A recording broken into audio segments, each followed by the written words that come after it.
It began with a whisper. An anonymous Twitter account with fewer than 200 followers posted a screenshot of an email supposedly written by Jonathan Roumie. The subject line read, "We need to control how much truth gets out." It was vague, unverified, and out of character, but it didn't matter because within an hour, Tomi Lahren held the printed email in her hand on her show. "I'm just saying," she smirked, waving the page for the camera. "If this is real and I'm not saying it is, it shows who he really is." The audience gasped. Who could resist? A young conservative actor accused of orchestrating media manipulation from inside the White House. That was headline gold. Jonathan's phone exploded within minutes. Texts from reporters, alerts from staff, even allies demanded answers. His communications director, Emma, burst into his office. "We're getting crushed." Tomi ran it like it was gospel. Jonathan didn't move. He stared at the screen, watching Tomi's grin freeze frame between two co-hosts, snickering. The caption below read, "Leave it, controlling the truth." Jonathan reached across his desk and picked up his own printed copy of the email. He'd already seen it, and he knew something no one else did. It was real, but it wasn't his. At least, not the way they thought. "I want a call scheduled," Jonathan said. Emma blinked. "With who?" Jonathan looked up, calm but sharp. "With The View. Tell them I'll come on live tomorrow." Emma's eyes widened. "You're walking into the trap." Jonathan nodded. "I'm bringing the match." Back in the ABC studio, Tomi was celebrating. "He won't show," she told producers. "He'll hide behind some staff statement." But the next morning, as the camera crew set up for the segment, one of the stage managers walked over to the host table with a clipboard. She confirmed Jonathan's coming in person, live. Tomi looked up, startled. "Wait, what?" Too late. The trap had been set, but they hadn't counted on Jonathan walking into it with the entire email and the real story. Jonathan didn't dress to blend in that morning. He wore a sharp navy blue blazer with a subtle silver cross pinned at the collar, an unmistakable symbol of who he was and what he stood for. No talking points, no entourage, just him and a leather folder tucked tightly beneath his arm.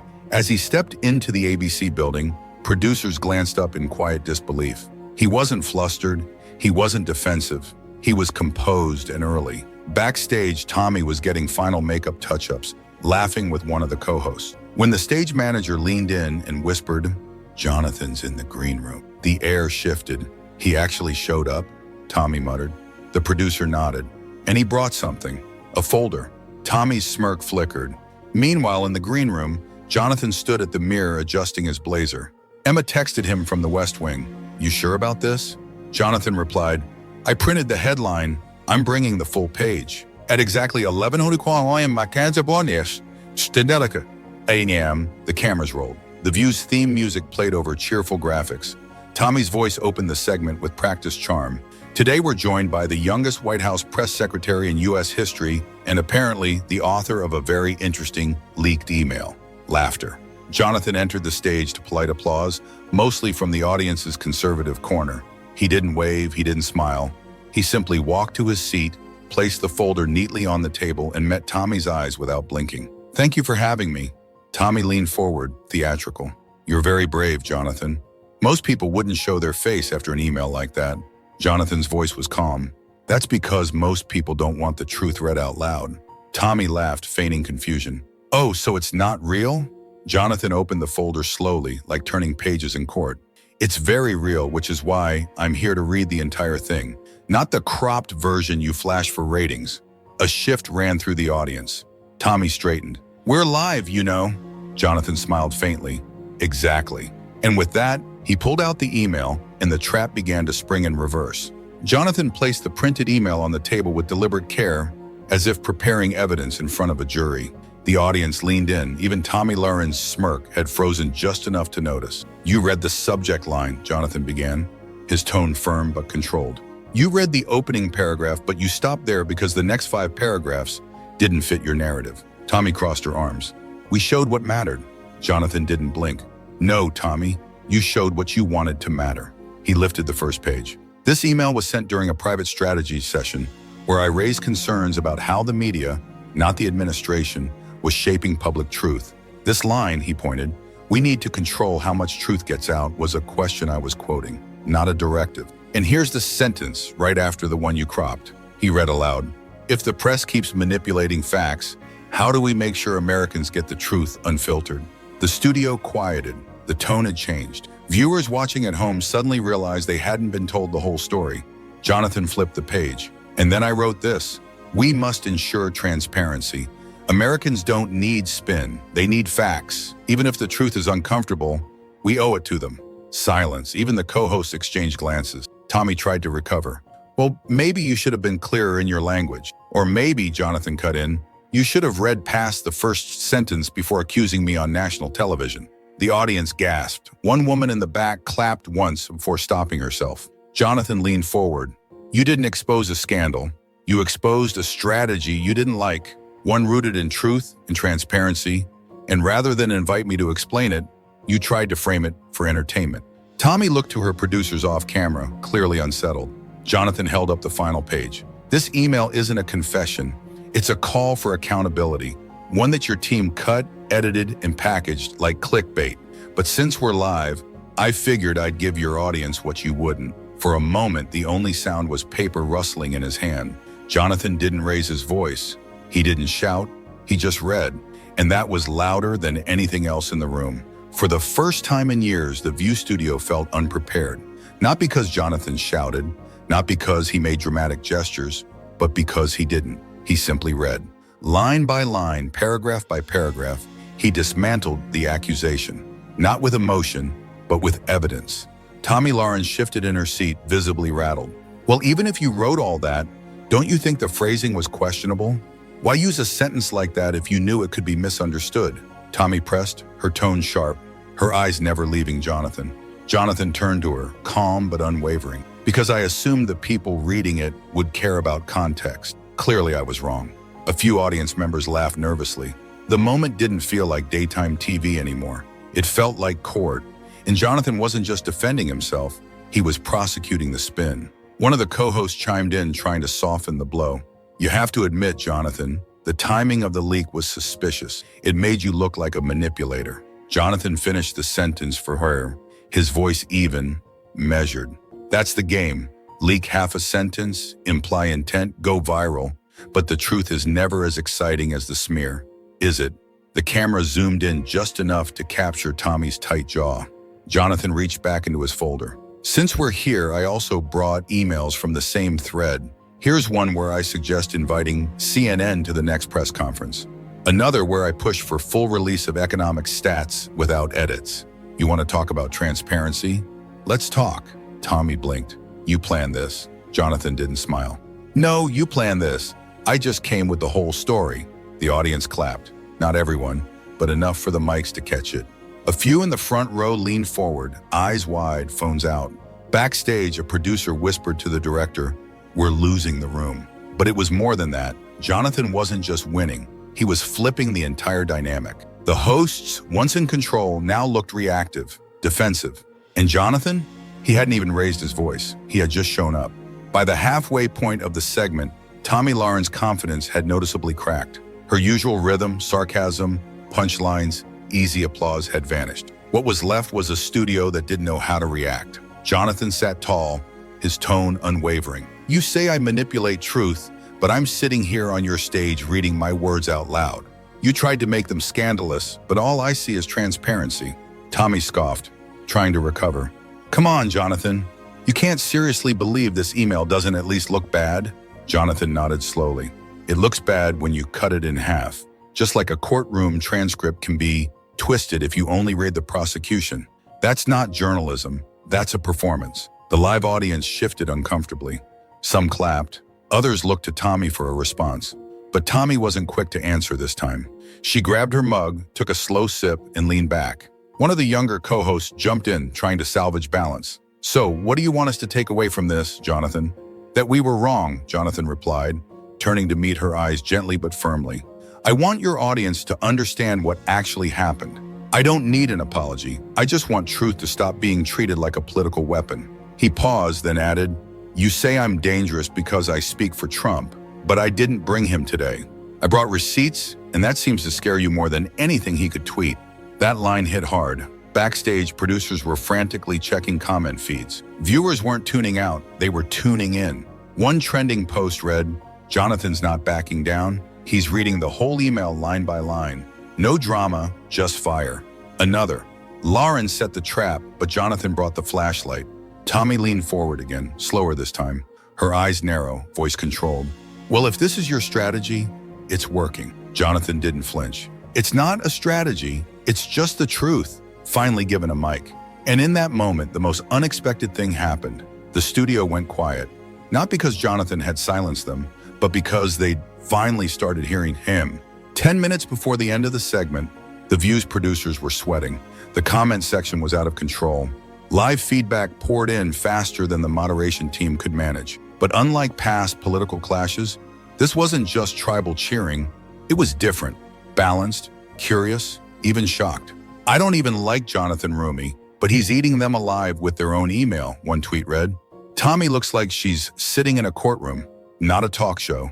Jonathan's too calm for them to handle. Back on stage, the atmosphere was tense, not hostile, but tense, like everyone was waiting for something to break. Jonathan leaned back in his chair and placed the entire email chain, multiple pages, on the table between him and Tomi. I'm not asking you to agree with me. I'm just asking you to stop editing people into villains. Tomi's voice was tight. You do that every day for Trump. Jonathan's response was immediate. I defend policy, I clarify facts, but I've never taken someone's words, chopped them in half, and waved them around for applause.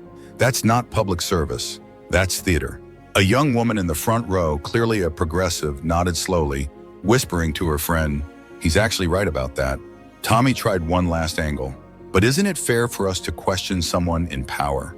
Jonathan nodded. Absolutely. Question me, challenge me. I expect that. What I don't expect is for you to build your entire argument on a sentence you refuse to finish. He flipped the final page of the email and highlighted one last quote. If we fail to speak clearly, we risk losing the public's trust. Let's commit to honest communication, even when it's uncomfortable. The audience clapped. Not a cheer, not a standing ovation, just applause. Thoughtful, respectful. One of the co-hosts looked to Tomi, then down at the papers on the table. Why didn't we show this part? Tomi didn't answer. She didn't need to. The answer was sitting in front of them clear as day, because it didn't suit the story they wanted to tell. But Jonathan? He came to tell the whole one. And now, for the first time in the entire segment, the View no longer belonged to the hosts. It belonged to the guest. Jonathan could feel the shift in the room. It wasn't just about the email anymore. It was about credibility. It was about the audience's ability to discern what was real from what was designed. He looked straight into the camera, not at Tomi, not at the co-hosts, but directly into the living rooms of millions watching. You don't have to like me. You don't have to agree with me. But if you believe in truth, you should be angry about how this was handled. Backstage, one of the social media interns whispered, "We're trending." Another confirmed, eyes wide. It's exploding on X. Within minutes, a 47-second clip of Jonathan calmly flipping through the pages, reading his own words with conviction, began to spread like wildfire. The caption, Jonathan Roumie brought the whole email and receipts. On Reddit, users debated the ethics of media editing. On Instagram, creators stitched Jonathan's answer with captions like, he handled it better than 99% of politicians would. The internet wasn't unanimously on his side, but he had done something rare. He earned respect from people who expected to hate him. Meanwhile, back on the set, Tomi Lahren tried to reclaim control. Well, I guess that's your version of events. Jonathan turned to her calmly. That's the version. You showed one line. I showed all of them. Tomi inhaled deeply, visibly rattled. We'll let our viewers decide. Jonathan nodded, eyes steady. They already are. The co-host sat quietly, not defeated, just unsure. The segment wrapped. The closing theme played. Polite applause echoed in the studio. Jonathan stood, shook hands with the panel, and walked off the stage with his folder tucked tightly under his arm. Outside the studio doors, the hallway buzzed. Staffers who didn't speak earlier gave him nods of acknowledgement. One camera operator whispered, "That was gutsy." Jonathan said nothing, just walked. Back in the green room, his phone was vibrating nonstop. Texts, missed calls, thousands of mentions. Emma had sent a single message. You didn't survive the trap. You owned it. Jonathan exhaled for the first time in hours. This wasn't damage control. This was a turning point, and it had just gone national. By the time Jonathan's SUV pulled up to the West Wing entrance, the internet had already crowned his moment. The 47-second clip of him calmly flipping through pages on The View, reading, clarifying, dismantling, was approaching 5 million views across platforms. But it wasn't the numbers that stood out, it was the tone. This wasn't rage bait or partisan spin, it was control, precision, calm fire. Inside the White House, staff gathered around screens, their eyes locked on replays and reaction threads. Aides who'd previously viewed Jonathan as just a press secretary now spoke with reverence. He went in with nothing but a folder, one advisor said, and walked out with the room. She didn't just survive, another muttered. She inverted the ambush. In his office, Jonathan set the now iconic folder on his desk and glanced at his phone. Messages were flooding in, not just from Trump world allies, but from surprising sources, neutral journalists, liberal professors, even foreign press. Then his desk phone rang. Caller ID, Trump private. He picked up, his voice steady. Mr. President, Trump's voice came through firm but pleased. That was genius. You didn't just defend yourself, you exposed them. That was big league. Jonathan replied without ego. It was just the truth, sir. I let their own framing collapse under its weight. Trump chuckled, clearly impressed. You made Lahren look like she was reading tabloids, and you didn't even flinch. You're not just a press secretary, you're a weapon. The call ended. Jonathan leaned back in his chair, his silver cross necklace catching a beam of sunlight through the window. It wasn't about Trump or Lahren or the email. It was about truth, and who had the nerve to carry it into fire. Back in the press briefing room, journalists were behaving differently.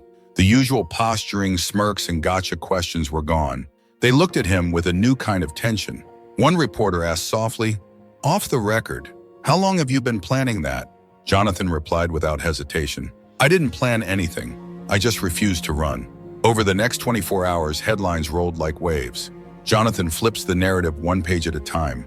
Not a victim, not a fighter, a reader of facts, the calm that shook daytime TV. And then the twist no one expected. A liberal columnist from The Atlantic tweeted, "I disagree with his politics, but Jonathan Roumie just did what half of Washington won't. Show up, read his words, and let people judge for themselves." It didn't make him a hero to everyone, but it made him impossible to ignore. It arrived in an unmarked envelope. No name, no return address, just a thick beige parcel left on Jonathan's desk late in the evening, hours after he had wrapped up press briefings for the day. At first, he assumed it was another media request, another letter of either praise or protest. But when he tore it open and saw the words printed on the first page, bold, centered, and unmistakably deliberate, his eyes narrowed. This is what real truth looks like. Inside were copies, uncensored, time-stamped, and damning internal emails. Real ones from within ABC's media consultancy team. There were notes from producers, strategy memos, and most strikingly, a transcript from a planning call a day before The View aired the clipped email. One line was highlighted in yellow. "We know the quote is incomplete, but it's perfect for air. Push it hard. If he responds, we'll pivot to tone or blame staffers. Either way, we get the narrative out first." Jonathan sat in silence, letting the weight of that sentence settle. This wasn't just political gamesmanship. This was premeditated character assassination, disguised as a morning talk show.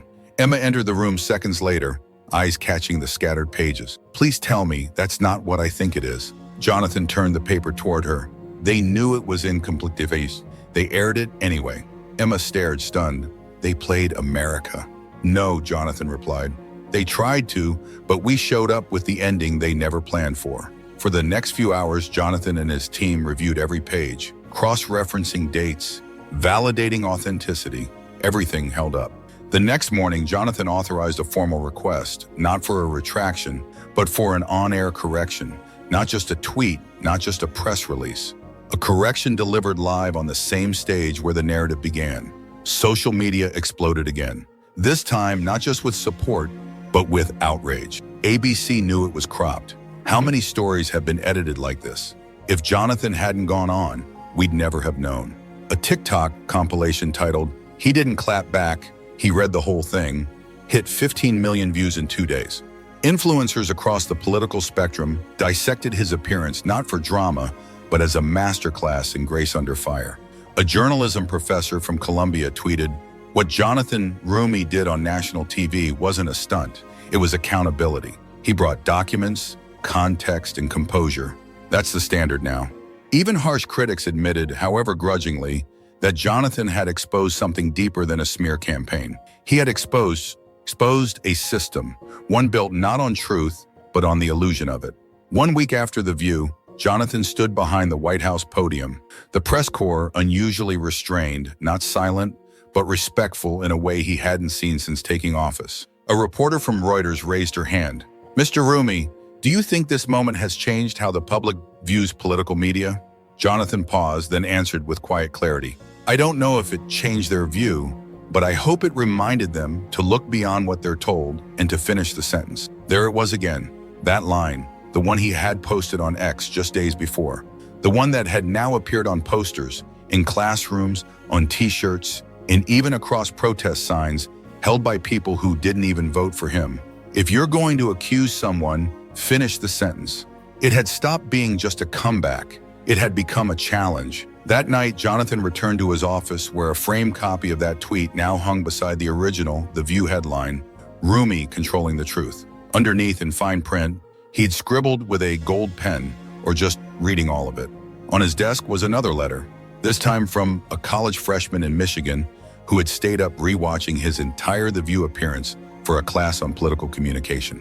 "You didn't yell, you didn't attack, you just read." And somehow that hit harder than anything else I've seen. It made me think, not about politics, but about truth. Jonathan leaned back, letting the words sink in. He hadn't set out to inspire. He hadn't crafted sound bites in advance. He had just shown up, and that was the power. In an era where noise rules, he had found a way to make silence sharp. Where most entered media battles armed with insults and applause lines, he'd entered with a folder and left with something more: credibility. Later that week, Tomi Lahren returned to The View after a brief hiatus. She mentioned Jonathan only once, quickly, lightly, and with a dismissive shrug. But the audience's response had changed. A few clapped, a few didn't. Because no matter what was said now, they had seen what happened. They had watched Jonathan read every word, not for performance, not for spin, but for clarity. And in doing so, he hadn't just rewritten a narrative. He had rewritten the rules, not by shouting over the noise, but by finishing the sentence and letting it speak for itself. In today's media circus, most people shout to be heard, but Jonathan Roumie did something else. He walked into the lion's den, sat down, and started reading.